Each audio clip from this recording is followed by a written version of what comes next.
अस्सलाम वालेकुम फ्रेंड्स, कैसे हैं सारे दोस्त। आई होप कि आप खैरियत से होंगे।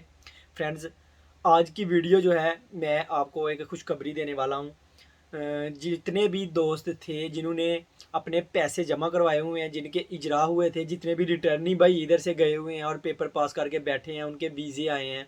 और कुछ लोग थे जो कमिटेड वर्कर हैं, मेरे अपने जानने वाले भी बहुत सारे दोस्त हैं जो इधर से वीज़ा लेकर गए हुए हैं। 4-5 तो ऐसे हैं जो वीज़ा लेकर गए हुए हैं और जाते ही उन्होंने ओवरसीज़ में अपने पैसे जमा करवाए हुए हैं और सिर्फ टिकट का वेट फ़्लाइट का वेट कर रहे हैं कि कब हमारी फ़्लाइट होगी और हम दोबारा कोरिया जाकर अपना रिज़्क कमा सकेंगे। यहाँ तक कि मैं आपको बताऊँ कि इधर जो मालिक हैं वो भी ज़ोर लगा रहे हैं कि हमारे वर्कर जो हैं वो जल्दी से जल्दी आएँ। रिटर्नी भाई हैं और कुछ फ्रेश भी हैं जिन्होंने पेपर पास किए हुए हैं, उनके अजरा हुए हैं और उनके घर वालों ने पैसे जमा करवाए हुए हैं, लेकिन अभी तक उनकी कोई फ़्लाइट का शेड्यूल नहीं आ रहा।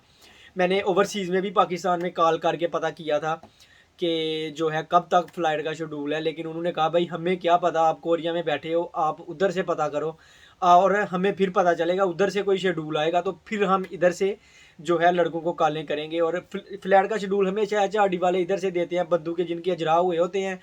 जब इधर वो सारा एक गोल होता है, मुकम्मल हो जाता है कि मालिक कहता है मुझे इतनी तारीख तक बंदा चाहिए, वो 1-2 महीना 3 महीना पहले बताता है। फिर वो प्रोसेस आपका होते हुए जो है एचआरडी वाले उसको कंप्लीट करते हैं और फिर आपकी टिकट होकर आप उधर से आते हैं।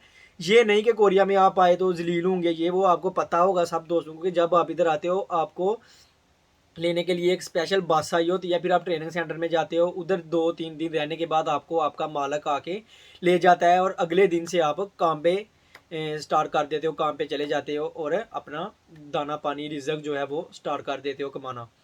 तो फ्रेंड, इससे पहले कि मैं आपको बताऊं कि कब तक शेड्यूल ओपन होने की उम्मीद है, जो एक जो है वो इन्होंने अनाउंसमेंट की है, अपना गोल बताया है कि हम इस वक्त तक जो है पूरी कोशिश करेंगे कि बाहर से वर्कर जो हैं वो आना स्टार्ट कर लें। इनमें जो विज़िट वीज़ा अप्लाई करना चाहते हैं किसी भी कंट्री से वो भी शामिल हैं, स्टडी वीज़ा भी करना चाहते हैं वो भी शामिल हैं, और जिस तरह का बिज़नेस वीज़ा जो भी आप करना चाहते हो वो फ्लैटें खुल गई तो इसका मतलब है कि सब ओपन हो जाएगा। तो मैं आपको बताता हूँ, उससे पहले आप दोस्तों से रिक्वेस्ट है जिन्होंने अभी तक चैनल को सब्सक्राइब नहीं किया, काइंडली वो चैनल को सब्सक्राइब करें ताकि जो भी मैं मज़ीद वीडियो अपलोड करूँ उसका नोटिफिकेशन आपको सबसे पहले मिले। तो फ्रेंड, मैं आपको बताता हूँ कि जैसा कि आपको पता है कि अभी कोरिया में वैक्सीनेशन हो रही है, पूरे ज़ोरों से हो रही है। तो मैंने पिछली वीडियो में भी आपको बताया था कि वैक्सीनेशन जो है होते हुए उन्होंने सोचा कि कम पड़ जाएगी क्योंकि हर बंदे को लगानी है उन्होंने। 5-6 अराउंड अबाउट जो है उनकी वो आबादी है, पॉपुलेशन है कोरिया की, और वर्कर डाल के 6 करोड़ आप कर लो या इससे ऊपर नीचे थोड़ा कर लो, तो वो उन्होंने कहा कि भुचक हो सकती है। मुझे आज फिर मैसेज आया है कि वो कम पड़ सकती है, तो इसलिए उन्होंने थोड़ा एक्सटेंड किया है टाइम। कोरियन हुकूमत ने कहा था कि हम इस साल के लास्ट तक जो है वो सारे बंदों को वैक्सीनेशन कर देंगे और बाहर से बंदों को बुलवाना शुरू कर देंगे। तो फिर अभी उन्होंने जो अभी दोबारा अपनी वेबसाइट पे अपलोड किया है कि हम नवंबर में या नवंबर के लास्ट पर या दिसंबर तक फ़्लाइटें ओपन कर देंगे।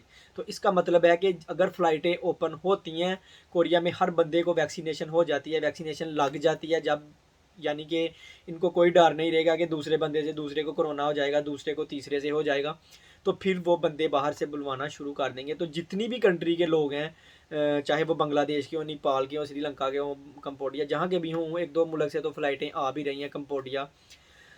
तो फिर जो है ये होगा कि पाकिस्तान से भी जितने भी लड़के वेटिंग में हैं, मुझे पता है कल एक भाई जान थे, वो कह रहे थे कि यार मेरे बेटे का जो है ना पैसे जमा करवाए हैं, उधार लिए हैं पैसे। तो मुझे बड़ा लगा कि यार जो है ना होना चाहिए काम। तो चलो, मैं उन भाई से भी रिक्वेस्ट करता हूँ कि अल्लाह आपकी जो है मुश्किलात वो आसान करे। और जितने भी दोस्तों ने पैसे जमा करवाए हुए हैं, जितने मेरे दोस्त भी हैं जो गए हुए हैं और वेटिंग में मुझसे पूछते रहते हैं, तो वो भी ये वीडियो देख के कर सकते हैं कि इंशाल्लाह पूरी होप है अल्लाह के घर में कि नवंबर के लास्ट तक फ़्लाइटें ओपन होने की पूरी उम्मीद है। अगर वैक्सीनेशन कंप्लीट नहीं हुई तो फिर दिसंबर तक उम्मीद है कि दिसंबर के लास्ट तक ये मुकम्मल तौर पर जो है इसको कंप्लीट कर देंगे और लड़के दोबारा से आना शुरू हो जाएंगे। जितने भी दोस्त पूछ रहे थे उनको मैंने बता दिया है कि पूरी उम्मीद है कि इसी साल के लास्ट पर जो है वो फ़्लाइटें ओपन हो जाएंगी। उसके बाद की बात जो है, जो कंडीशन कैसी हो जाती है दोबारा से बंदा कुछ कह नहीं सकता कि हालात क्या बनेंगे। अल्लाह बेहतर जानने वाला है, अल्लाह की ज़ात बेहतर जानती है। लेकिन जो अभी इन्होंने कहा है, इनकी गवर्नमेंट ने कहा है कि वो यही कहा है कि हम लास्ट तक पूरी कोशिश करेंगे कि फ़्लाइटें ओपन कर दें। तो यही थी फ्रेंड्स इन्फॉर्मेशन, छोटी सी आप दोस्तों से शेयर करनी थी मैंने, वो मैंने आपसे शेयर की है। तो आप जितने भी दोस्त वेट कर रहे हो थोड़ा सा मज़ीद सब्र कर लो, अल्लाह पाक बेहतरी फरमाए आप सब दोस्तों के लिए। और जितने भी दोस्त पेपर दे रहे हैं उनसे उनको मेरी बेस्ट विशेज़ हैं कि दिल लगा कर पढ़ो। एक कल दोस्त हैं हमारे, मेरे स्टूडेंट भी हैं, शहरोज़ हैं, उन्होंने मुझे एसएमएस किया था कि सर मेरे 150 नंबर आए हैं। शहरोज़ आपको बहुत बहुत मुबारक हो। तो अल्लाह मज़ीद आपको कामयाबी दे और आप कोरिया आओ, मुलाकात करो। और जितने भी स्टूडेंट हैं जो पास हो रहे हैं 110 115 वाले हैं, तो सब के लिए मेरी बेस्ट विशेज़ हैं कि आप पास करो टेस्ट, अगला भी स्किल टेस्ट भी पास करो और कोरिया आओ। तो यही थी फ्रेंड आज की वीडियो। और वीडियो अच्छी लगे तो लाइक कर सकते हैं, दोस्तों के साथ शेयर करें और चैनल को सब्सक्राइब करना नहीं आपने भूलना, ताकि जो भी वीडियो अपलोड करूँ उसका नोटिफिकेशन आपको मिले। तो यही थी आज की वीडियो, इसके साथ मुझे दें इजाज़त। इंशाल्लाह नेक्स्ट वीडियो में मिलेंगे, तब तक के लिए अपना ख्याल रखिएगा। खुदा हाफिज़।